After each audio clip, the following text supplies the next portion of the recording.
It's my favorite. Is it? Because I feel like I worry about the Cold War because I'm like, I don't know.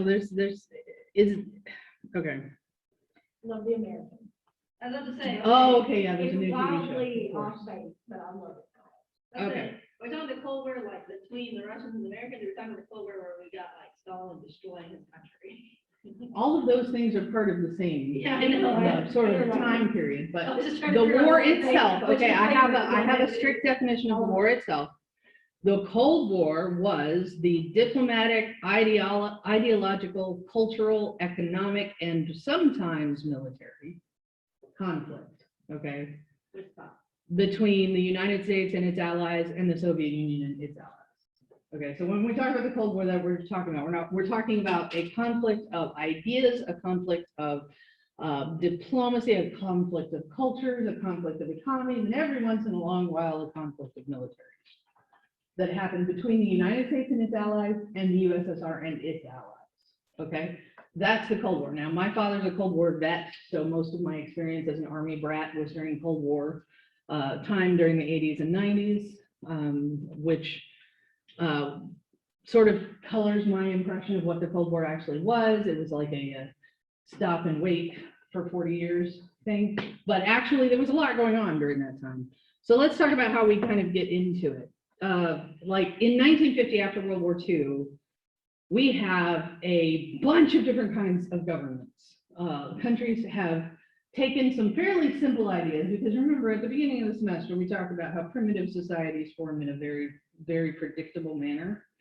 Well, by the end of World War II, people have found all kinds of different ways to express those societies. So we have lots of different kinds, from fascist dictatorships to communists to oligarchies to democratic republics to constitutional monarchies. We have all of those, and actually I have those kind of in a list for you, if that'll help.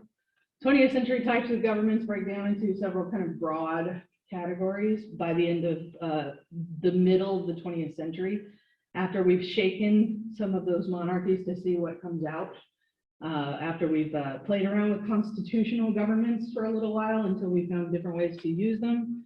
So we have monarchies, we have republics, we have oligarchies, theocracies, and I've got oligarchies twice, just to see if you're paying attention. And they're spelled differently. And they're spelled differently. That's a mistake, is what that is. We have fascist states, we have communist states, and those aren't all of them. Okay, those are just broad categories. So which one is the correct spelling? This one, this one is Okay, the correct thank you. spelling. Okay, I'm not gonna. This will be up on Blackboard, so don't worry too much about this. But this is like a sort of a glossary of the possibilities of different kinds of the same thing. So you can have a presidential republic, but you can also have a semi-presidential republic, but you can also have a republic with an executive presidency nominated by or elected by the legislature. You can take a republic in all different kinds of directions, or you can have a parliamentary republic with a ceremonial president. You can have a constitutional monarchy, or you can have a constitutional parliamentary monarchy, or you can have an absolute monarchy, or, you know, so every way that you can express one of these, you can also find a way to make it more complicated than that, okay? So at the end of World War I, or at the beginning of before World War I, we had several absolute monarchs in power, because right at the end of the 1800s, as sort of a kickback to that populist uprising that happened in the 1840s, suddenly we had some absolute autocratic monarchs, okay? This slide is in the wrong place, so I'm gonna come back to it. We had countries that were, that had absolute monarchs during the 20th century, and those monarchies were, like for instance, Catherine the Great was an absolute monarch, because even though she had a parliament, whatever she declared for her country was what happened. We had Kaiser Wilhelm, who had kicked the Kaiser Wilhelm II, who had fired Otto von Bismarck, and had basically taken the reins of the entire military, most of the parliament, placed most of his people in his cabinet, stripped all the power of the populist movement. And so we had these at the beginning of the 20th century. And then World War I happened, and things kind of changed a little bit. So in a minute, when World War I cost so many lives, for these different countries. When it cost so many lives, the power of the absolute monarchs kind of fell apart. So right at the end of World War I, the Tsar of Russia had to abandon his throne. He and his family were basically placed under house arrest, and then they were assassinated. And, there was speculation at one point that one of the daughters had escaped, Anastasia, but they found her remains since Made a great then. movie.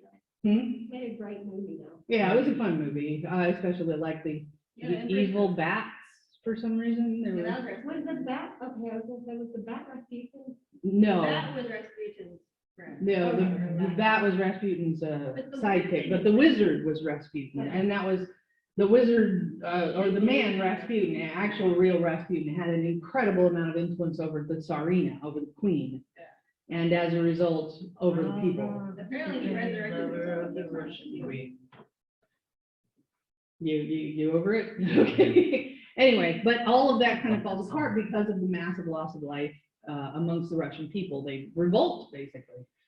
They revolt before World War I and force a bunch of reforms that take away a lot of the power of the Tsar.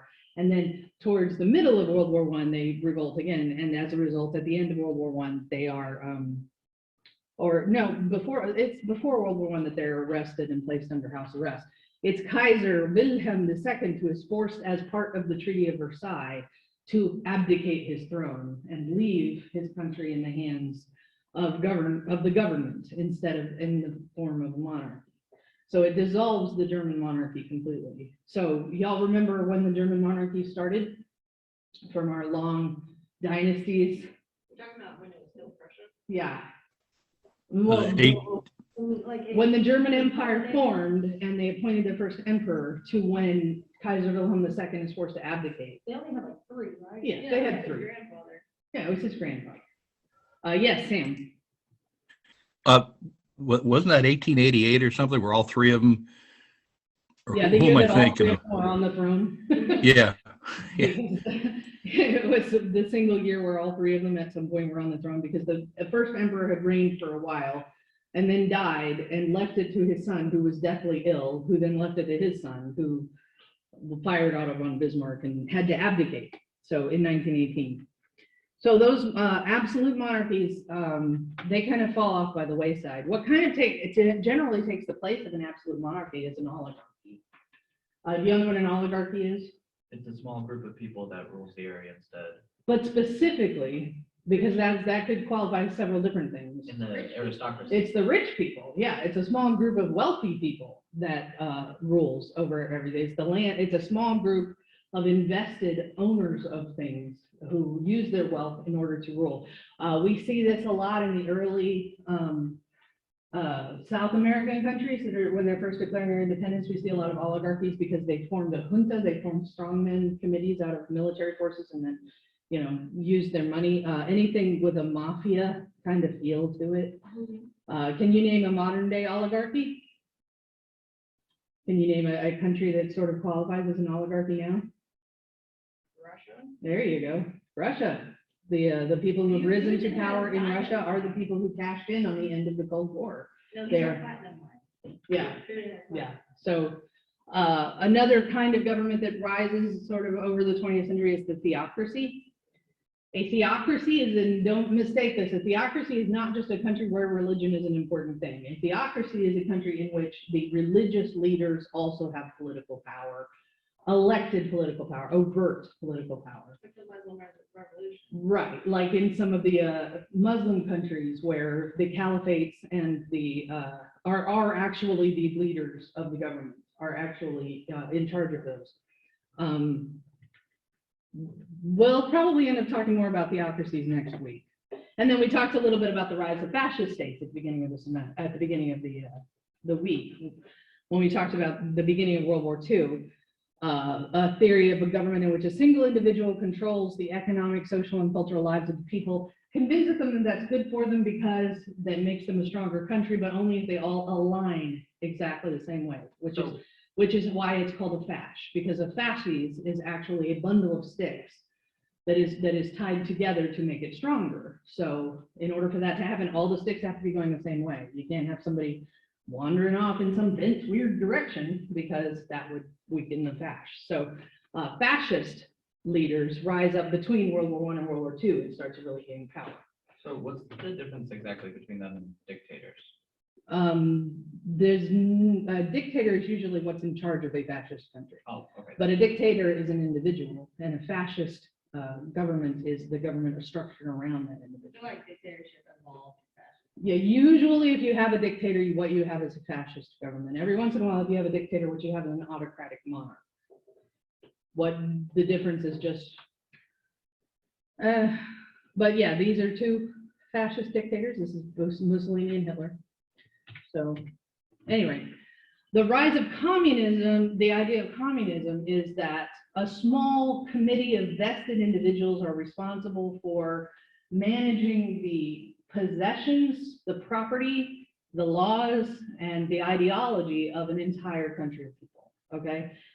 This was, it begins in Karl Marx's socialist utopia, but it was supposed to happen naturally that way. It was supposed to happen that, you know, all capitalism would crumble down and then nobody would actually own any property. And then all of the property would be evenly distributed, fairly distributed throughout the populace. And in order to do that, you need at the top a group of dedicated individuals whose job it is to fairly distribute everything. Okay, and that's usually called that in Russia. That's called the Politburo, and that's what they end up calling it in pretty much every communist society after that too. They might have their own name for it, but when you translate it as Politburo because that's the Russian name for it. But this committee of people who gets to make all of these decisions, who all align to the same communist ideology. So on the local level, people who are, you know, very dedicated to that ideology might rise up and become appointed to greater and greater responsibility. But at the core, at the center, what you have is a committee. You don't have a leader. You don't have a single person that's supposed to be in charge of this, except in every instance of communism, somebody rises up and becomes that leader. But that's not what it was structured to be like. It was supposed to be a committee. But in every place where communism has happened, a dictator has risen up into that position and ended up being the person making all the decisions for that committee. So how that manifests in Russia. We're going to start with how that manifested in Russia. It organized around the ideals of Marx's Communist Manifesto in the late 19th century. We know that. The goal of the communists was to achieve that utopia, that socialist utopia that Marx had said would happen. There were different ideas about how to make that happen. There were the social reformers who believed that you could kind of make it happen just by, you know, evening out more of the possessions of various people, you know, making it more equitable and provide aid to the victims of capitalism as much as you can, the victims of the Industrial Revolution, provide aid to the working class. You know, there were social reformers who believed that.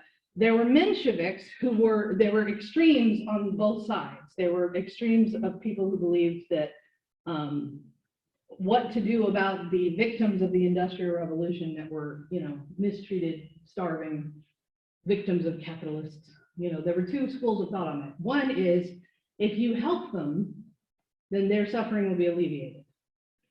Okay, and if you do that, then, well, their suffering will be alleviated, and those will be the social reformers. But there were radicals on both sides. There was one group of people that believed if you help them, they'll never have their revolution themselves. If you help the working class, then they'll never get desperate enough to actually have that spark, which is going to transform all of this into a socialist utopia. Those were the Mensheviks. There were people who believed that if you help, so they were the hands-off, don't touch it, let people starve to death, let people's children go hungry, because the madder they get, the more likely it is that we're going to have our socialist revolution. Okay, the madder people get, the worse it's going to get. Those are Mensheviks. On the other side of that extreme was people who say, why don't we just go ahead and do it? Why don't we just go ahead and force the revolution? Go ahead and seize all the property away from everybody and then start living in our socialist utopia now. Why do we have to wait for the people to decide to have a revolution? Why don't we just have the revolution now? And those were the Bolsheviks. So Lenin was at the head of the Bolshevik movement and basically carried it on the feet of all of the suffering in World War I, on the tails of a massive worker strike that happened in Russia. He managed to carry Bolsheviks into Russia. So in 1905, there was a massive worker strike called Bloody Sunday, in which the working class basically rose up in a massive strike that turned very bloody. That's why it's called Bloody Sunday. And as a result, in 1906, the monarchy was forced to go through all these reforms, which helped somewhat, but they didn't have a whole lot of time to start rolling out those reforms before they found themselves in the middle of a war with Germany. So because of the alliances that they had made in order to, stay in, that they had alliances with Serbia and they had alliances with France, and as a result, they end up in war with Germany before these reforms can really take hold. So in 1917, Lenin and his Bolsheviks roll in, and a revolution ensues in which they basically take down the Winter Palace, take down the king, put him under house arrest, the Tsar and his whole family. And then Lenin, in power, turns around and makes a deal with the German government called the Treaty of Brest-Litovsk, which allows them to withdraw from World War I and then sequester in their own and start to roll out these communist changes. And the biggest communist change that they had was called collectivism. Collectivism is where the central government basically takes everything away from everybody. Nothing is now privately owned. No private property, no private farm. Everything belongs to the state, and then they manage those assets through locally appointed officials who then answer to the central government. Collectivization is based on the idea that if nobody owns any private property and we own all of it, then everything can be fair. Now, we have seen one civilization in which that actually sort of kind of worked, and that was in Peru. The Incas did it. But they were also in the middle of a succession war when the Europeans got there, and we don't know a whole lot about them before the Europeans got there. So far as we know, it worked really well. We don't have evidence of widespread famine amongst the Inca in the way that we do in Russia immediately following this. From 1917 to 1921, famine breaks out all over the place because people can no longer feed themselves. Okay? Huh? They have to turn everything into the central government, who has this job of feeding the populace and doesn't do it very well because they're new. And because I know this is just going to baffle everybody, but apparently if you give a lot of power to a small committee of people, that small committee of people will eat very well. They'll feed themselves very well. If you turn over all of the palaces and all of the mansions to that small committee of people, then that small committee of people will be very comfortable. It's almost as though it would be difficult to find a truly selfless group of people to manage all of the assets for a whole country. Although I would hate to assume anything about the nature of people, but it's almost as though having that much wealth suddenly pouring in and being able to manage it corrupts you. Either way, there's this incredibly, and we're talking about numbers that we're still finding out about. So like numbers in the millions, in the tens of millions of people starving to death. And Jordan will be happy to hear cannibalizing each other. I know, I was getting there before you. And Lenin finally realizes that he's going to have to soften the collectivization just a little bit. So he puts out what's called the new economic policy, which allows people to farm a little bit of their own land, to produce a little bit of their own stuff, as long as they are also meeting the quota of the locality to grow something in their backyard. And if it's a little more than they need, to sell it at a very small marketplace, not to make a whole lot, not to make a profit. Nobody should be able to make a profit, just enough to sort of pad themselves a little bit. Like that new economic policy rolls out very quickly. So the all for everybody, one committee in charge of everybody's thing, that doesn't last very long at all before Lenin decides that maybe he needs to backpedal a little bit. Now he puts out this rhetoric that he knew all along that there was going to need to be this, extreme action and then relaxation. He knew that there was going to need to be an inhale and then an exhale. But it doesn't seem, according to his writings, like he actually knew that until it started to actually happen. Lenin didn't live very much longer. And one member of his party, who was not as close to Lenin as people think, especially not as close to Lenin as he thought, he was a fanboy of Lenin, basically, was Joseph Stalin. But he manages to maneuver himself into position to basically take over Lenin's job. And he immediately imposes some pretty strong collectivization himself. Not only does he perform acts of collectivization, but he moves entire populations. And in Russia, in a lot of places, Stalin is regarded as a hero for exactly this thing that he did, where he moved whole populations out of agricultural areas and into the rural mountains so that they could build factories and build weapons that starved to death often. There were people, all of the best agricultural land in Russia was lost to Germany. So there's still a massive dearth of supplies, but he's got entire populations building weapons. And that's in 1918 when he, or 1922 when he does that. By the time Germany attacks, violates the Treaty of Brest-Litovsk in the 1930s, Russia has gone from the rock throwing, horseback riding, backwater people of World War I to being one of the most well-equipped militaries in World War II. So that's why he's sort of regarded as a hero. There's still statues of Stalin. Even though he let tens of millions of his own population die, he also brought Russia up to the industrial standards of the rest of the European countries just in time for World War II. So as a result, Russia was able to have Stalingrad. They were able to repel German forces. So Stalin is still in charge of Russia at the end of World War II. Okay.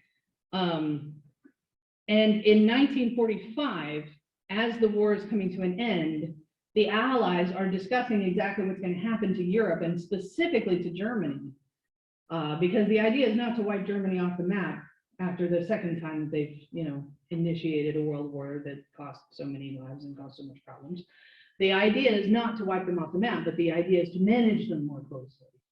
So the Yalta Conference after World War II divides up Germany, and each part of Germany is given the jurisdictional control by one of the Allied forces. Okay, so this is what Germany looks like at the end of the Yalta Conference of World War II. This is the American holding, or this is the holding of Great Britain here. Here's the United States here. If you were ever stationed in Germany, chances are you were stationed in one of these areas. I was right about here myself. France has control of the Alsace-Lorraine, which is what they had before World War II. And then Russia is giving control over this area in the east here. And Berlin is the capital of Germany. And so that's a problem. Like the fact that Russia is going to have control of the capital is a problem to the other allies. So they actually divide up Berlin the same way. They divide Berlin into 4 quarters also. And those quarters become West Berlin, which are the US, British, and French jurisdictions of Berlin. And then they have East Berlin, which is controlled by the USSR. And even though the walls down, I've met a few German foreign exchange students that won't talk to each other because one's from West and one's from East. Yeah, the divisions are pretty stark. And part of the reason for that is because when Russia came into Berlin, it was so brutal. For them to, after they have brutalized the entire city of the civilian population of Berlin, for them to still have control over a section of it draws some pretty distinctive lines. When the other allies march into Berlin, they impose order and they begin to provide supply relief to the civilians that are there. When the Soviets maintain control over an area, it kind of stays trashed. So there's a lot of resentment that happens as a result of that. And people flee from the Soviet quarter into the other Allied quarters as quickly as they can, which is one of the reasons why they end up building a wall around it. But we'll get to that in a minute. Was the Russian army called the Red Army? Mm-hmm. Okay. Yeah, they were called the communist movement of Lenin was the Red Army. So they sort of keep that, the Red Army overthrew the Tsar, the Red Army fought off Germany from Stalingrad. The Red Army is responsible for a lot of this. And later, other countries will use that rhetoric too. The Red Army of China, for example. So because they're the communists, it's red. Yeah, the big con says that. Communists are red. I don't know why. Okay, so this is mostly based on an agreement that Churchill made with Stalin kind of over lunch, you know. They gathered in October of 1944 and tried to discuss how this war was going to end. When it became obvious that Germany was probably going to lose now that the US was involved, so they actually like made a list on a lunch napkin of how they were going to divvy up Europe between, you know, what they were going to do with the various countries. So this is a picture of the napkin that Winston Churchill was scribbling on. And basically, this is Stalin's whole contribution to that napkin. I can't read it. It's a check mark. Oh, He looked at it and he check marked it. oh, And so this entire agreement is based on this napkin, basically. damn. Spheres of influence divvying up, Like, did Stalin They say have to Churchill be went every for group that? project. right, but the idea was to basically, I mean, you see what it says here, 50-50-50-50-50-50, that was 90-10, that was based on divvying up Europe between Great Britain and Russia. Okay, would divide up all of the war between Great Britain and Russia. But then the US did something, which made them basically a player at the table again, which is that they demonstrated a superior weapons technology that neither Great Britain nor Russia had, which was, and the willingness to use it, which makes kind of a big difference. Even if Russia had developed a nuclear weapon at the same time that America was developing one, would they have used it? The United States benefits from being an ocean away from most of its targets. The closest being like North Korea right now, you know, Because maybe. if Russia tried to hit somebody, they could fall too. Right, yeah, if Russia tries to take out somebody in Europe, there's a good chance that they're hitting themselves, so America has that. So we better go ahead and also include America in these negotiations.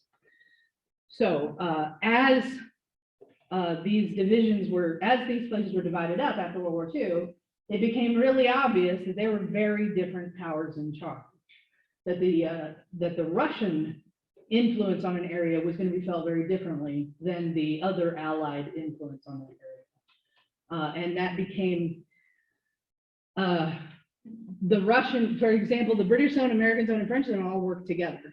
They all tended to work together. But and those zones in Berlin worked together.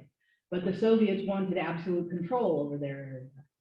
So they ended up blockading off their area and taking absolute control over it. They didn't like the Allied government being so close in their city, and they wanted to drive the Allies out. So they built a wall around the western part of the city to prevent Allied help from getting into Berlin, so that the people in the French quarter, British quarter, and American quarters would have to turn to the Russians for help, or basically starve to death. That was the idea, to make it so unpleasant that they asked to leave. There's still railroads. They go from Berlin here to the Allied places. There are still railroads that go. So it's possible to leave, and that's what they wanted. They want the Allied forces to leave so they could just take Berlin and just have control over that whole section of Germany. But instead, what happened is that the Allied forces launched an airlift to drop supplies into Berlin, and the Russians couldn't do anything about it, which was embarrassing. The fact that they tried to cut off supplies to the west, to the Allied parts of the cities, and then as a result, the Allies airlifted supplies into Berlin over the course of a long time. They airlifted supplies into, and the United States carried out supply drops to West Berlin, making several trips over several months, making lots of trips all the time over several months. And the Russians basically were like, there's nothing we can do to stop this. Okay, so that was the first time that the Russians and the Allies disagreed on something, and military action was actually taken. And so as a result, they built a permanent wall. They built the Berlin Wall, which scared some people. You know, my mother was an Army brat. Her father was a colonel at the time, and they were living in Germany. And the thing that was, and he was actually stationed at West Berlin. My grandparents like moved back here when that wall was being built. Yeah, and the thing that they saw was the same kind of wall that had been built inside the cities to ghetto in the Jews. And my grandmother was really worried about that because her son was, my mother's brother was circumcised. And she was really afraid that that meant that they were about to go into another, because when they built those walls inside the cities and walled in the Jews, they basically let them starve to death in there. So, but she was an American. She was part of the American occupying force, so they would have been airlifted back out. But she was like, we're going to be airlifted out. We're going to be made to evacuate the city. And so she was terrified. But actually what happened is they just airlifted supplies and kept it. So I actually got to visit East Berlin in the 80s on a tour from West Berlin to East Berlin. And I got to ride on the train and go through Checkpoint Charlie. And as a 10-year-old little girl, got to be searched. Hey, Mindy, Yes. look. Wall. Yes. It's part of the wall. Oh, you're showing me something. I'm sorry. Let me look at it. Yeah. Oh, cool. Okay. So you have a part of the, Chris Howell is a part of the broken wall. I have a part Were you of there when the, David Hasselhoff sang his song? I have a part of the barbed wire. Oh, yeah. When did you go over there? I was over there like. I went while it was still up. Yeah. And they had, in West Berlin, they had barbed wire for sale. Yeah, I Because was they there were like always placing barbed wire, and so it probably wasn't even the real barbed wire, but I have a piece of barbed wire. But Yeah, you I was might there have an actual piece of the actual wall. So Yeah, it was like 6 months after it came down that I was over there, and it was really weird. It was surreal because they weren't used to it yet. It was just weird. It's like half the city was like real dark and gray and brown, and the other side was all bright.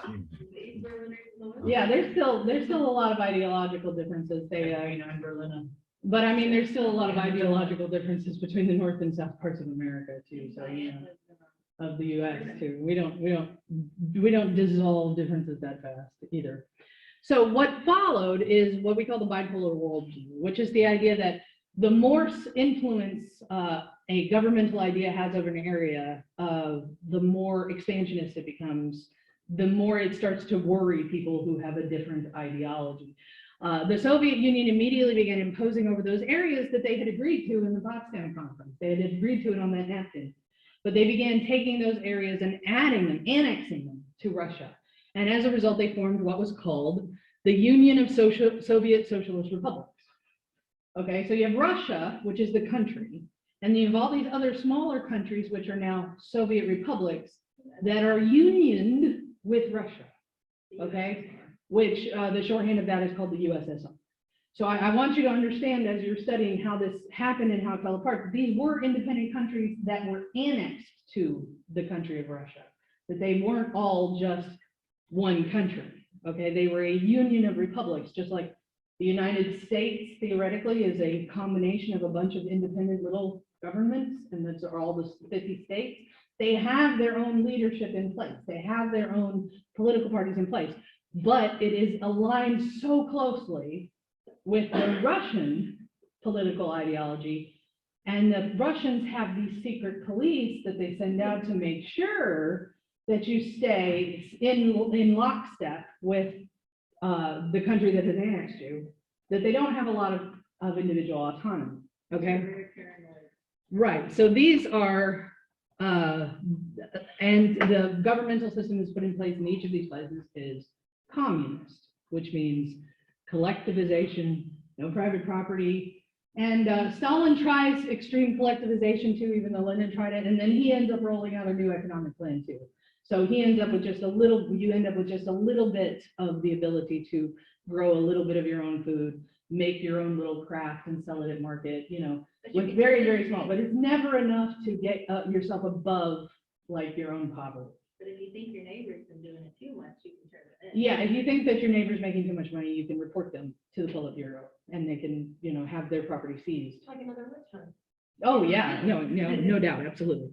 But it spread so quickly that we begin talking about the spread of communism like it's a viral disease. Like if we don't stop it, then it will spread all the way across. You can see the way that this cartoon sort of portrays what's happening is that Stalin is going to start spreading it. And communism, the idea of communism begins to spread too. And there are people in the 1950s who believe that it is Stalin who is spreading that ideology to other countries. So for example, China begins to embrace communism as a government that makes sense for them. And part of the reason for that is because of some of the decision makers in China actually went to Moscow to go to school to learn about communism. Were they groomed to be communists by the Russians so the Russia could annex them? Probably. Absolutely no, but that is the rhetoric that's happening in the US. The US looks at what's happening to the Korean Peninsula and is like, they're turning into a communist government because they're so close to Russia. Because they're an ocean away. Well, and if we're not careful, it's going to spread to us. It's going to spread to their South American holdings and then north into America. And then there are actually people who think that socialism is okay in America.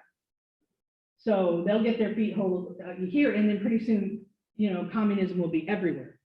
So communism versus anti-communism, which is, capitalism, becomes a way that the world gets split into. If you're either a one of us or you're a one of them. Now, you guys saw this earlier, right? Okay, you saw this earlier, right? And you saw this. Okay, this is not a bipolar world. Okay, this is not a world in which it's either one thing or the other. But the rhetoric in right after World War II and in the spread of the Soviet Union was, you're either a Soviet communist or you're not. And if you're not, then you need to be allied with the US because we have to stop this at all costs. Now, there's three basic ways that they engage in containing the communist spread, the communist menace. One of them is witch hunts on our own ground, and we'll cover that separately a little bit. One of them is to hunt communists in America. But the other two are basically to wall it in. One of the ways that we wall it in is the most effective way. Now, after World War II, America was in an incredibly prosperous position because they were the only place where they had participated in World War II, but had not had their own cities bombed. They had no rebuilding to do after World War II, the way every other ally did. I mean, Britain had massive rebuilding they had to do. France was absolutely torn to shreds. Everywhere else that had participated in World War II had bought supplies from America. And then when America participated, it participated off its own ground. So it had no rebuilding to do. So America was incredibly prosperous right after World War II. They were super rich. They were the richest country in the world. So one of the ways that they contain communism is by turning around and pouring resources into the allied countries so that they help with their rebuilding efforts, so that they allow, and that's including the German parts that are managed by the Allies. So that includes West Germany. And that was called the Marshall Plan. Okay. It was a way, so because the thing that drives people towards communism is feeling like they have no choice here. Hi. It's feeling like they have no choice. The only way that they're ever going to be able to feed their children is if the government takes everything from everybody and then feeds them. Like that's, and the only reason you would reach that conclusion is through desperation.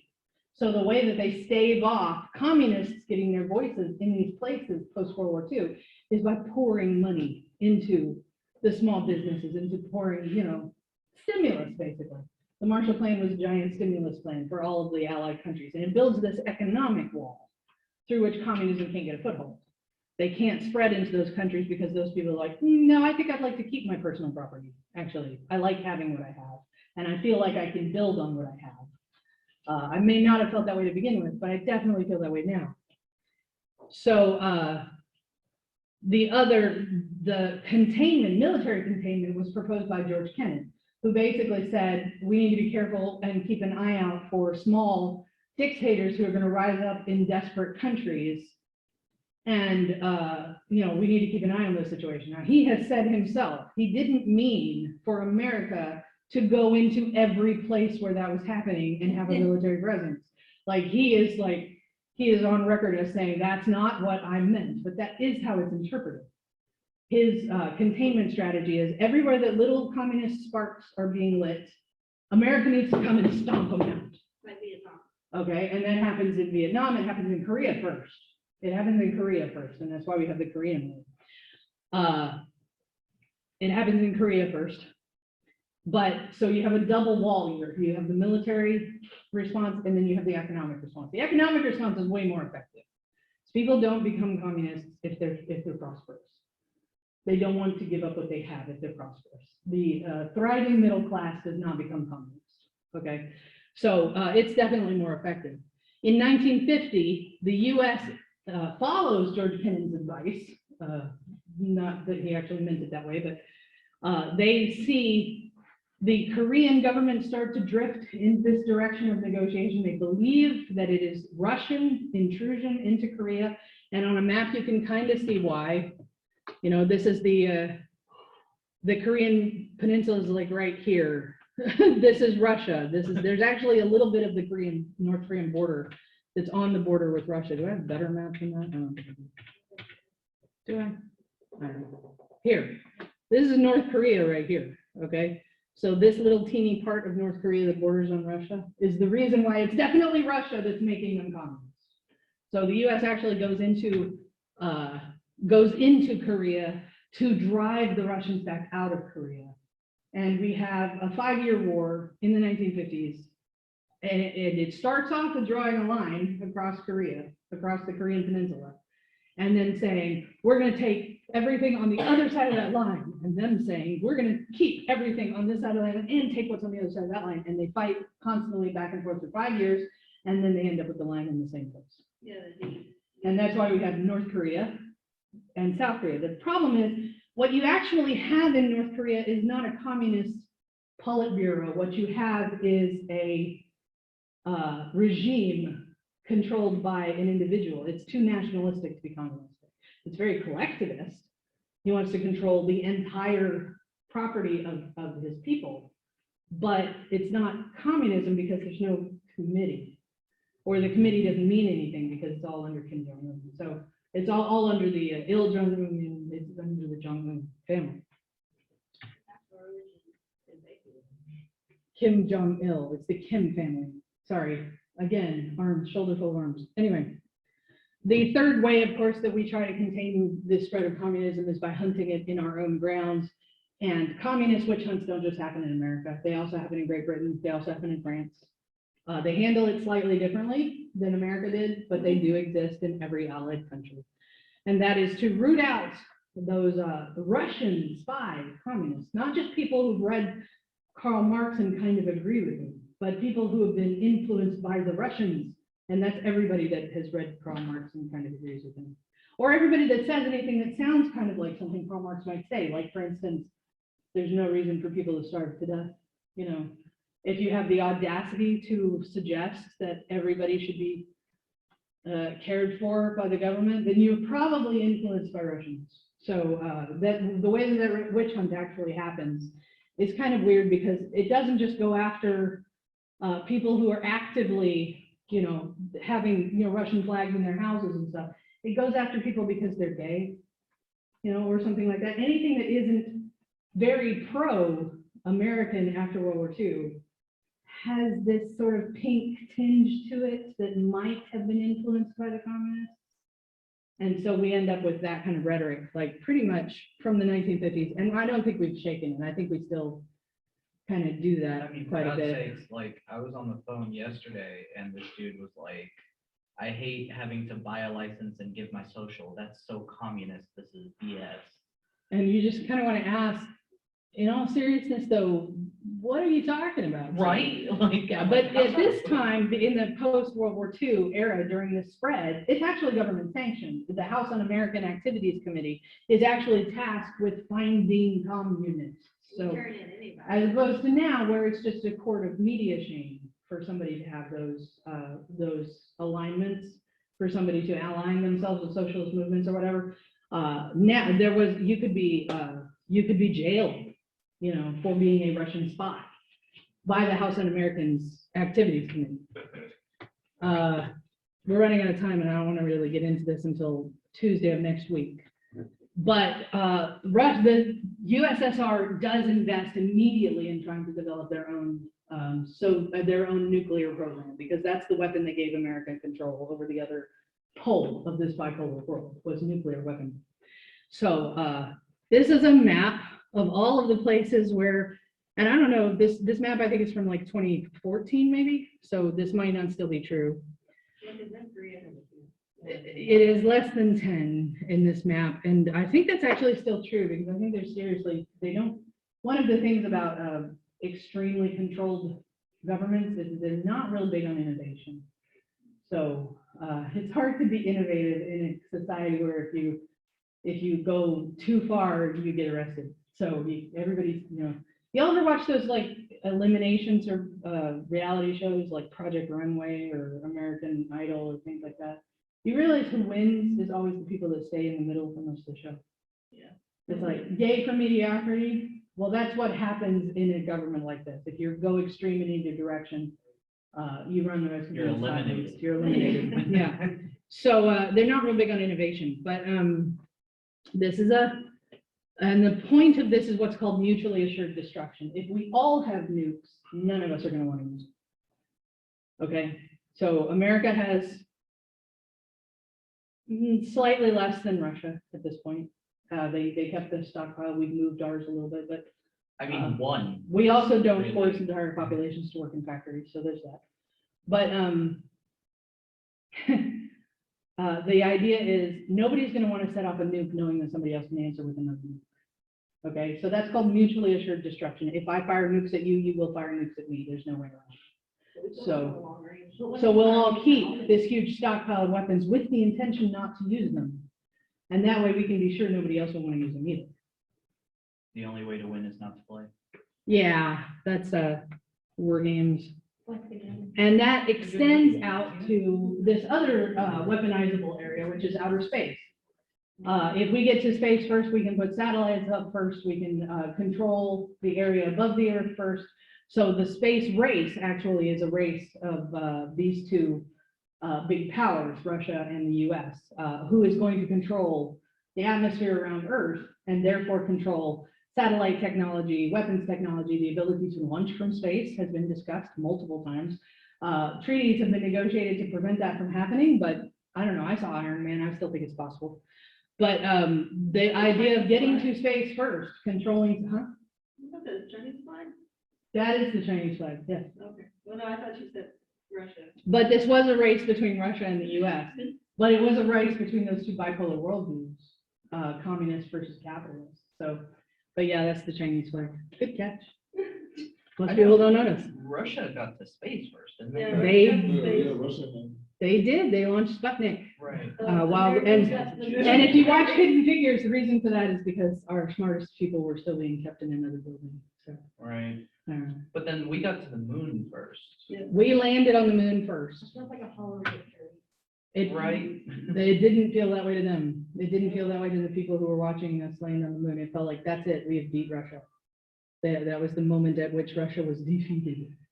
So this Cold War bipolar world view is going to express itself in several different theaters, and we're going to talk about this one next week. But it's going to take place in Korea, Vietnam, Cuba, Afghanistan. These are all the places where the US goes to war specifically because if they don't, then communism will spread. Even if that means putting their support behind an incredibly cool fascist dictator. At least he's not a communist. That's how this is going to play out. So we'll talk about that mostly next week. So this is all stuff we'll get into next week, but because we're out of time, you do have an assignment, and it has to do with Winston Churchill, the Prime Minister of the US. This document that you had for him, The US. the Prime Minister of the UK. You got Oh this, my Mindy. gosh. Thank you for correcting me. Okay. Do some research on your own and explain who Winston Churchill actually is in the context of World War II and the Cold War. In this speech, Winston Churchill's Iron Curtain speech, he states the safety of the world requires unity in Europe. Why does he say that? And why would that be difficult? Okay, quick response, 100 words, 300 words at most. Just a paragraph. Is Churchill the first one they call the bulldog of Britain? Oh, yeah. Probably. But I mean, did you see his face? Yeah. He could have been like a math teacher and they still would have called him a bulldog. Well, I had a family member that did like all of our like family tree, and I think he was the one that. There he goes. Yeah. Which mine, it makes sense, because I think it was because my grandma's maiden name is Hill, and so it could have been shared. shooting for church